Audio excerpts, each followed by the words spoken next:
Hello there, Richard. Hello there, Jeff. Now, I've got a little video to show you. Ooh, You have you just now? watch this.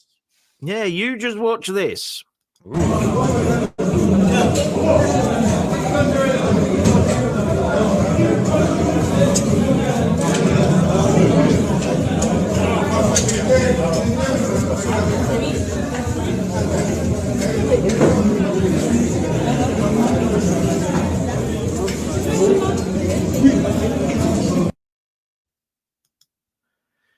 Right. Now, where do you think that film was taken? Which area of the world? Some third world country, somewhere in Africa, Middle East, possibly. Don't know. Go on. Surprise me. Well, according to Radio Genoa on X, and I don't know if it's true because I can't find any proof, but they say it's France. Okay.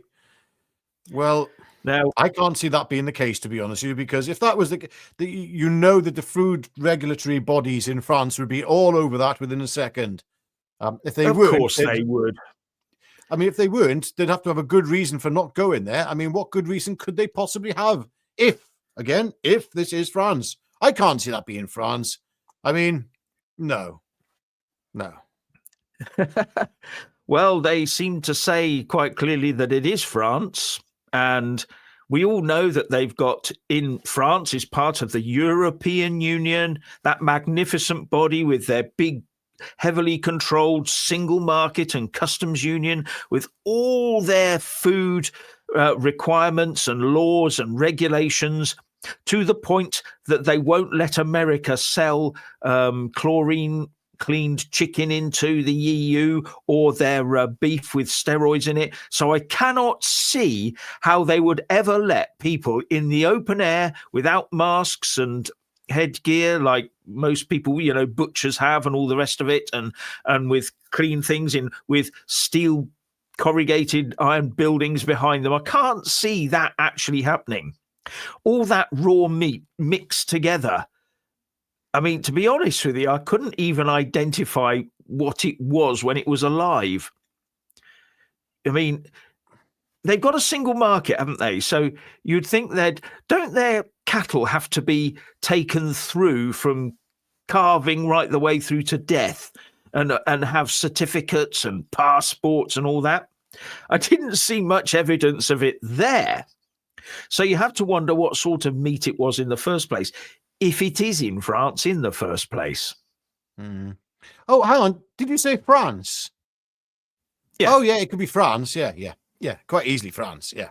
I mean, we know that in France they eat frogs' legs and snails. So maybe they are partial to other things. When I looked at that video, I was thinking, hang on, what? It looks like meat, but anything can be meat.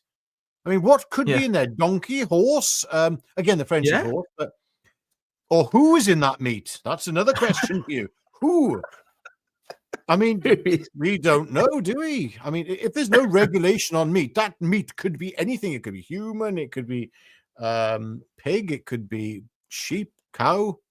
Who knows? Meat, I suppose, at the end of the day, and you wouldn't know unless you tasted human flesh before. But yeah.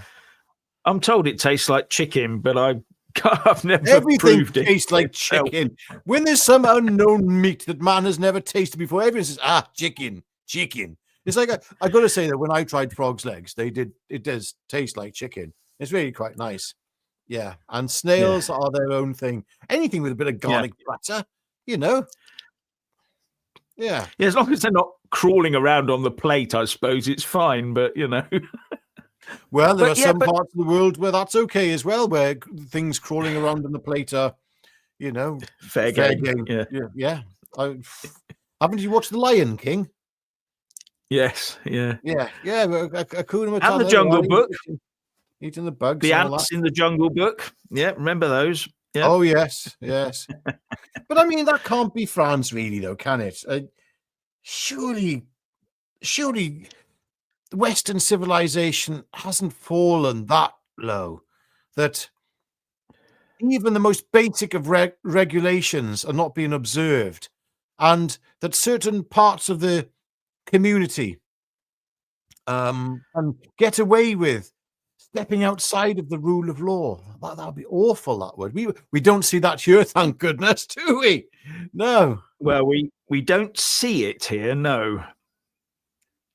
No. Well, that's it. I mean, Yeah.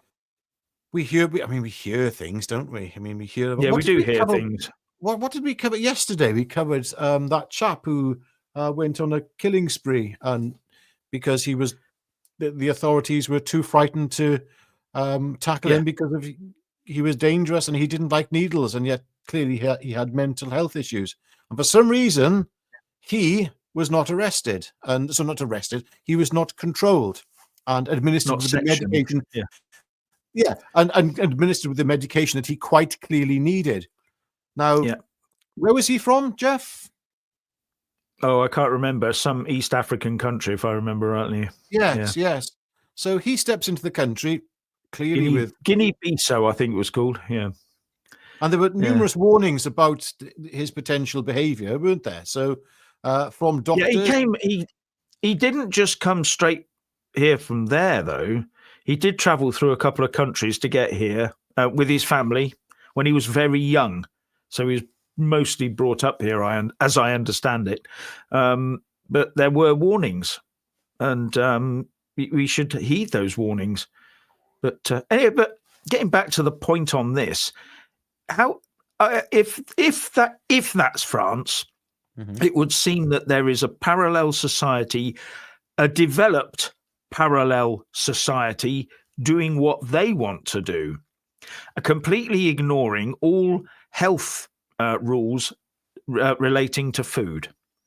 Now, I did read a couple of comments underneath saying, "Oh, that it's probably better for you than all the processed food that we eat. So why are you giving them a hard time? And it's our fault. It's our fault anyway for letting them do it." You know what I mean? But is that what we're doing? Is that what's happening in France? If that's in France, is that what's happening? Are they allowing it to just go ahead? Because as long as they can control the French population, other people can just sort of do what they like. It's called multiculturalism, as you well know. That's how this sort of stuff develops. Everybody's culture, every single facet of their culture must be embraced, and they must be able to do it, even if it means, I don't know, human sacrifice, probably.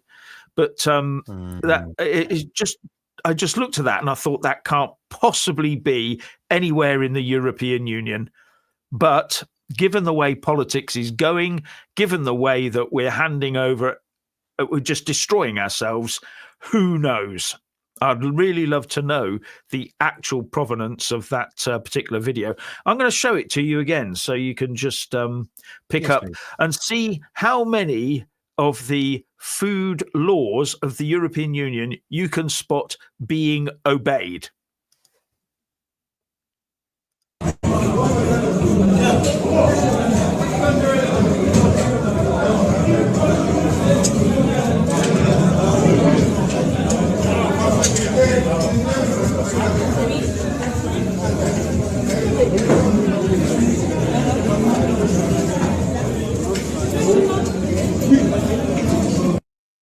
Yeah, I spotted one, Jeff. Jeff, I've got one. Yeah. Yeah, the one guy, fair play, he was observing food laws down to the T. He had a high-vis jacket on. Yeah. Yes, and another he guy did, I didn't he? saw wearing a hoodie. That's definitely one of the most important rules. You know, it doesn't matter what, if you've washed your hands or not, or if you've cross-contaminated with knives. If you've got a hoodie on, it's okay. Yeah. Yeah, and a high vis jacket. A high vis jacket is really, really important when And you're if chopping if you're food. wearing both together, you can get away with anything. Mind you, do you know what, Jeff? There is, going back to that point which you made earlier about some of the comments that you read, saying that meat is probably healthier than a lot of the processed stuff we're eating today. I would actually agree there. Unless, of course, the meat is the sources of the meat are very questionable. When you compare it to some of the foods we have today, filled with seed oils and that kind of thing, then natural fats, strange cuts of meats, strange species, even of things being eaten. I'm sure even that would be better for us than half the rubbish that we're given today. Some of this Frankenstein food, as they call it. As I said before, I've eaten this fake meat stuff. Oh my! It's like it is the strangest thing about it. It tastes like you're eating death itself. It's the strangest thing. There's nothing to it. Nothing inside your taste, in your mouth. Your taste buds goes, yes, stimulated. The only thing it's stimulated by is the artificial additives that they chuck in these things. Yeah.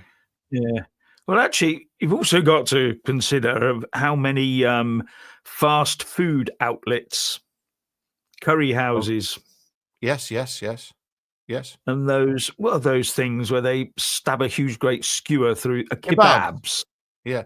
Well, hang on a very serious note here. No, this is genuinely very serious note. This is, we have heard that one of the children who was a victim of the grooming gangs in this country was actually put into food, which is absolutely bloody horrific. And that's why I say, we don't know what that meat is, etc. No, we don't know what it is. Okay. Unfortunately, that might go for a lot of our food, which is why I suppose it's a good idea to go to your local butchers to get your meat, and that's it. I mean, we don't know. And it's very, very. I mean, can you imagine the parents of that poor child when they heard that their child had been used as a food source? It's absolutely bloody horrific, and this is going on in this country. Why there hasn't been some kind of, I can't say the word in this country. I don't know. I can't say it. I'll get myself into trouble for saying it. But I mean, there's things going on in this country that shouldn't be happening. There's things going across Europe that shouldn't be happening. That footage, if it is of France, I wouldn't be surprised. I don't know. We don't know. We are speculating here, Jeff, on something that we don't know, which is fine. We're saying, well, it might be true. It might not. We don't know. We're not giving you any identifiable facts. We're just going through the thought processes of two elderly gentlemen who are very annoyed with the world today. Yes, especially when we see something that purports to be coming from France, and we don't know whether it's true. But if it is, it just shows how bad things have got in the European Union, and there are people out there who want to rejoin it. Well, like Keir Starmer, for instance. I mean, that man is trying to push us all the time. All you can see is us edging towards, and Angela Rayner, edging forward. Rachel Reeves and Angela Rayner, edging us forward to a point where we may have no choice, or they'll tell us we have no choice. There's always a choice. Yeah. Because look at this. We've got an excellent opportunity for a trade deal now with America, okay, to avoid tariffs. Yeah. So it's very strange how Starmer is not jumping at the opportunity of that, considering the impact of what might happen. Instead, he's going to choose probably to cozy on up to Europe. I hope not. I hope that he does see some sense and does put country first before his ideology, but I doubt it. Yes, and on that note, and on that note, I think we've said enough on this. Yes. Remember, we don't claim it was France. We're just saying if it is France. Okay? Yes. So have a good afternoon. Thank you for watching. Thank you for watching, ladies and gentlemen. And also, please do like, subscribe, and comment below. And we'll see you later on. Cheerio. Cheers.